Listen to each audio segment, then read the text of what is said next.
నమస్కారం రైతు సోదరులారా, my farming my passion daily market అప్డేట్స్కు స్వాగతం. కందుల మార్కెట్లో ఈరోజు అమ్మకాల ఒత్తిడి స్పష్టంగా కనిపించింది.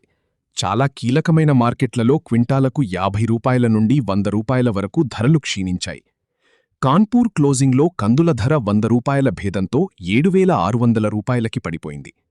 అకోలా క్లోజింగ్లో మారుతి లోకల్ న్యూ 50 రూపాయలు తగ్గి 8,050 వద్ద, పాత కందులు 7,200 నుండి 7,650 వద్ద, చారు రకం 8,200 వద్ద ముగిశాయి.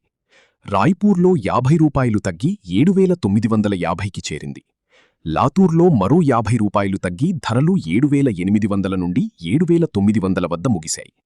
గుల్బర్గాలో 100 రూపాయలు తగ్గి 7,500 నుండి 7,900 వద్ద ముగిశాయి. హైదరాబాద్ మార్కెట్లో కందుల ధరలు 50 రూపాయలు తగ్గి 7,725 నుండి 7,850కి పడిపోయాయి.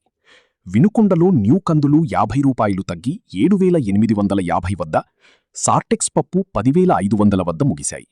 మాచర్లలో పొదిలి కందులు 8,200, సార్టెక్స్ పాలిష్ పప్పు 10,650 వద్ద స్థిరంగా ఉన్నాయి. తాండూర్లో కందులు 7,100 నుండి 8,100 రూపాయలు పలికాయి. సూర్యాపేటలో మార్కెట్ 4,595 నుండి 7,426 మధ్య సాగింది.